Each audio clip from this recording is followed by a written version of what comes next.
இப்ப ஒவ்வொரு பிரச்சனை, முக்கியமான ஒரு பிரச்சனை இப்ப என்ன போயிட்டு இருக்கு அப்படின்னு வந்து பாத்தீங்கன்னா, இந்த முருகன் ஒருத்தர் இருக்காருங்க.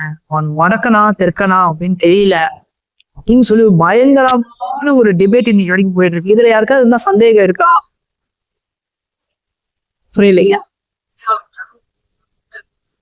ஆஹ் அவதான் இன்னைக்கு என்ன பண்ணிடுறாங்க, எல்லாத்தையுமே வந்து தர்க்க ரீதியா எடுத்துட்டு போனோம், அதை வந்து ஒரு பெரிய ஒரு இஷ்யூ ஆகுறோம் அப்படின்ட்டு சொல்லிட்டே இருந்தேன். எல்லாத்துக்கும் முருகன் அளவுக்கு மீறி எடுத்துட்டு வராங்க, கண்டிப்பா ஒரு பிரச்சனை வெடிக்கும் அப்படின்னு நான் முன்னாடி பேசிட்டே தான். அதுக்கேத்த மாதிரியே எல்லாம் பண்ண ஆரம்பிச்சிட்டாங்க. இனி இதோட மிக்காதாச்சு.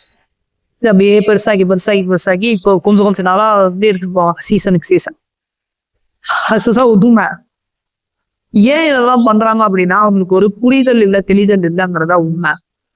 ஒரு குரூப் என்ன சொல்றதா, கடவுள் வந்து தமிழ்நாட்டுலதான் பிறந்தாருன்றது, ஒருத்தர் தான் வடக்குலதான் பிறந்தாரு. ரெண்டுக்குமே ஆதாரமே இல்லையே. சரி, தெற்குல பிறந்தாருன்னா எங்க பிறந்தாரு? ஆதாரமே இல்லை.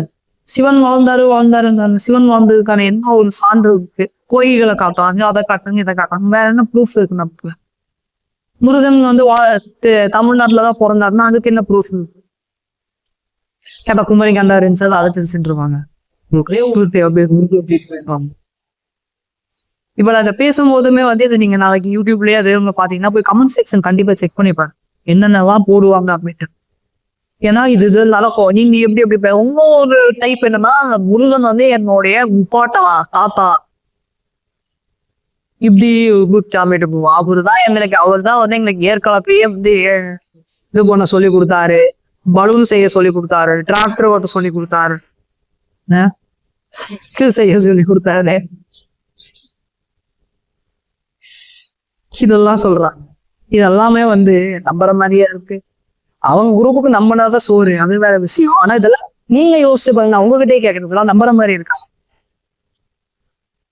அவர் நம்ம என்ன சொல்றோம்னா சித்தன் அப்படின்னு சொல்றோம், ஆதி சித்தன் அப்படின்னு சொல்றோம்.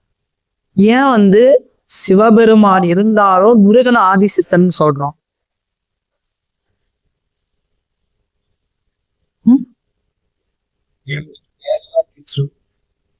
நேரடியா தீட்சை பெற்றார். சரி, இன்னொரு விஷயம் என்னன்னா, நானே சொல்றேன், சிவபெருமான் என்ன பண்ணாருன்னா அது வந்து பார்வதி தேவி கடத்தினாரா? அவ்வளவுதானே அவர் பண்ணாரு. அதை தாண்டி பார்வதி என்ன பண்ணாங்க? நந்தி அங்க இருந்து அந்த இது போச்சா, முருகன் அப்படின்னு வந்துச்சா? ஆனா முருகன் என்ன பண்ணார்?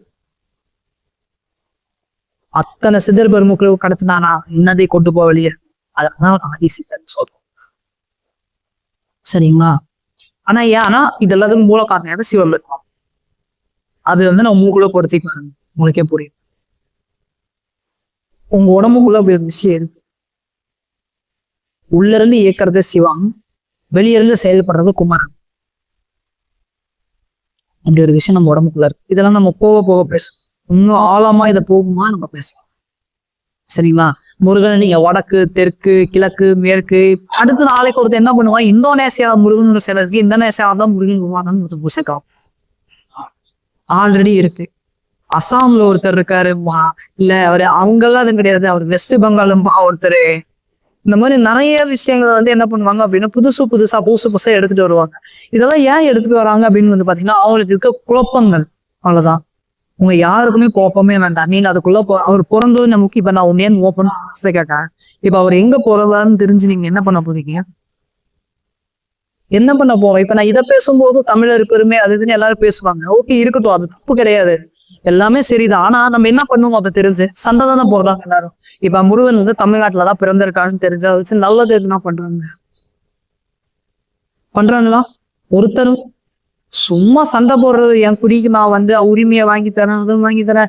நான் இதை பேசுறேன், நான் வந்து அந்நியர் அப்படின்றவானே, உடனே நான் வந்து வேற நாட்டுல இருந்து வந்திருக்கேன், வேற இதுல இருந்து வந்திருக்கேன், இவராகத்தான் இருக்க கூடும் என்று நான் நினைக்கிறேன் அப்படின்னு கமெண்ட் போடுவோம்.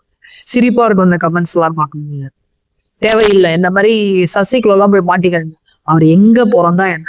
இன்னைக்கு கண்ணை மூடி நீங்க முருகன் நினைச்சா வராமையா இருக்காரு, ஒரு உதவி நமக்கு கிடைக்காமையா இருக்கு. கடவுள்லாம் நம்புறவங்களுக்கு கடவுளா வந்து உதவி பண்ணாரு.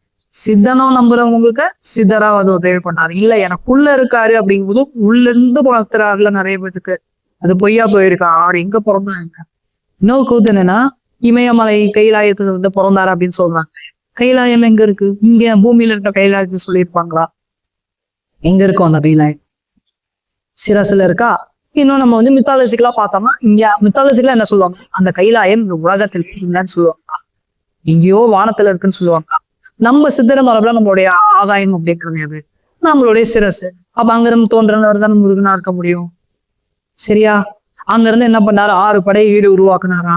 அதே மாதிரி உயிர் சக்தி மேல இருந்து 6 ஆதன் கீழே இறங்கி வருதா? படி கீழே இருந்து மேல போகுதா? இதுதான் நடக்குது. அப்ப இந்த ஒரு சர்ச்சை தேவையா நமக்கு?